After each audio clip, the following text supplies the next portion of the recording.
This is an informational video on a 1990 Jeep Wrangler 4.2 automatic.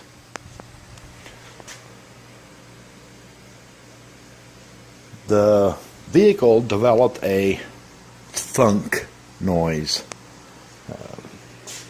Sound like a very heavy clunking of something against the firewall. If you were in the vehicle, it sounded like something was hitting the firewall on the engine side of the cowling. So I thought, well, maybe one of the hoses is hitting it, or something's come loose, maybe the battery. Even went so far as to think, well, maybe the master cylinder is loose and it's rattling a little bit. Oh, I checked this numerous times and could not find what was causing it to make that thunk noise. There was a heavy thunk noise. So I decided, well, it may be something in the dash. In behind the clusters and everything, in the dash. In this area from here to the firewall here. Maybe there's something in through here that's making this noise. So I took the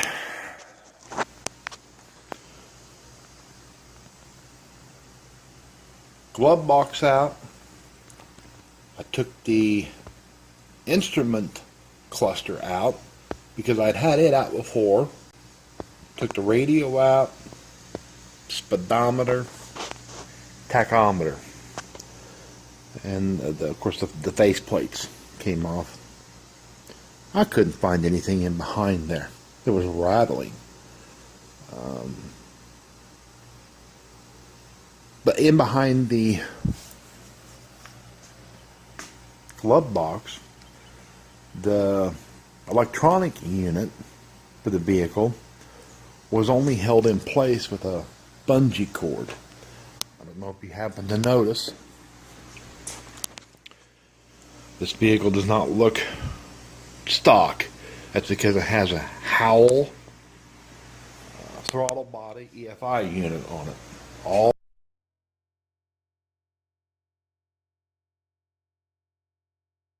the vacuum, all the carburation stuff is gone. It's all gone. Fuel injected throttle body. And that unit was just being held in place in behind this firewall, up in behind the glove box with a bungee cord. So I made some brackets, screwed them in, mounted it so it's as close to factory as what an original would have been, that I'm able to make it. The clunking continued. I thought, well, I did replace the radiator, heater lines. Maybe the heater core is loose. That's causing the thunking. I took the dash further apart.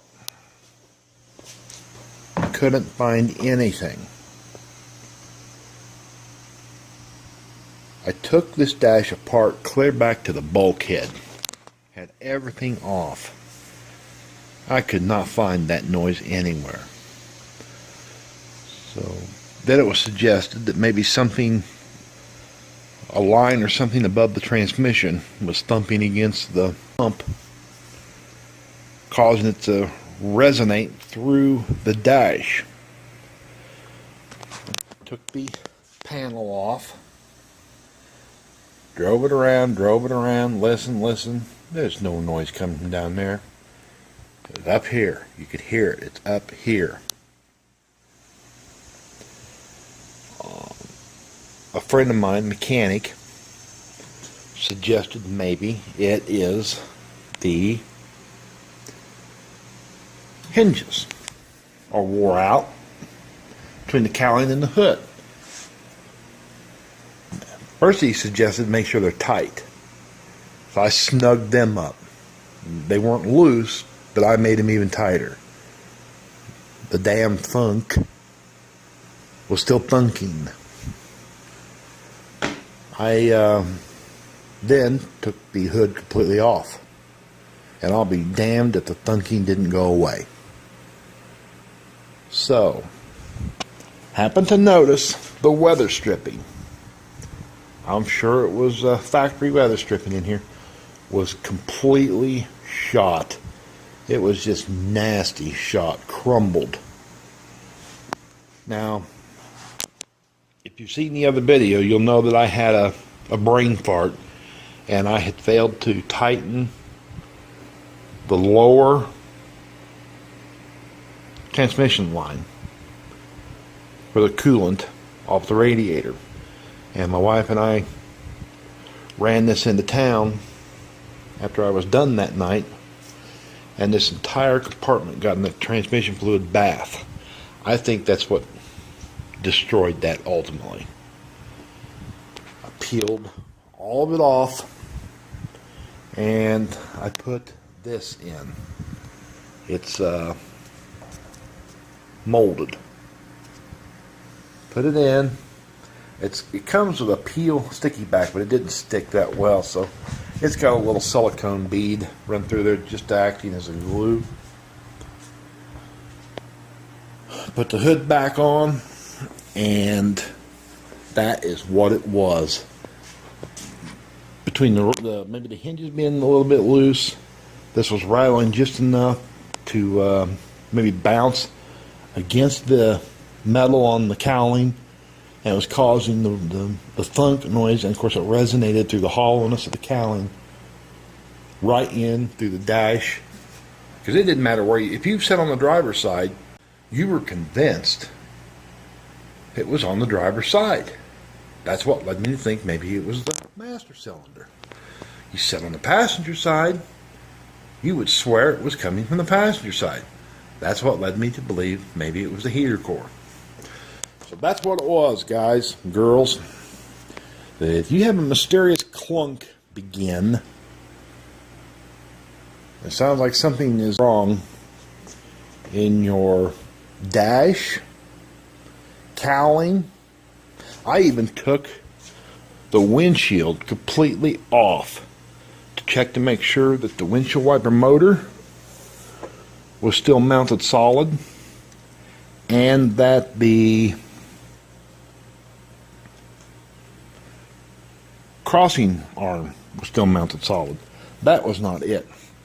However, I'm glad I did do that little job, because this weather stripping is also ruined. It just shot. So that's on the to-do list.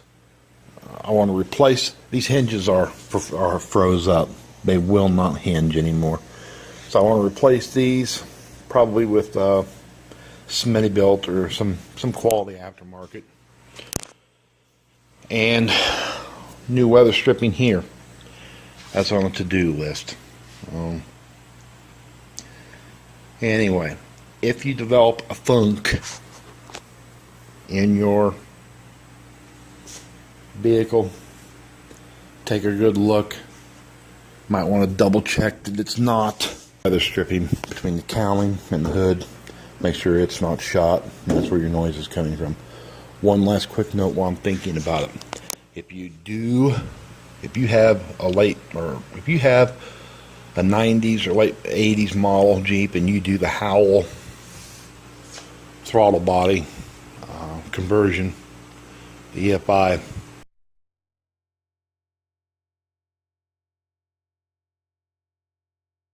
once you lose all those vacuums, there was something overlooked by who did this one. The cold air return in here is vacuum activated, and for lack of the vacuum, the door is stuck wide open. And the previous owner said that his wife about froze to death driving this thing in the winter. Well, I'm sure she did because the damn door was stuck open. It was constantly turning the heat on as high as you want, but it was pulling the air from outside in, so it had to be cold, bitter cold. While I had the dash all apart, the attachment arm is right there. I just detached it from the vacuum actuator and then secured the lever so that the door is shut permanently now. This does not have air conditioning, and the vent is, you know, all but worthless. It is a Jeep, for God's sakes. You got all the air conditioning you truly need right there. Anyway, might keep this in mind, folks. If this little video helped anyone, outstanding. If you just found it entertaining, hey, that's great too. If anything in it was unclear or misled you, I'm terribly sorry. It was not my intent. I hope you at the very least enjoyed the video. So folks, take care, and I'll see you in the next one.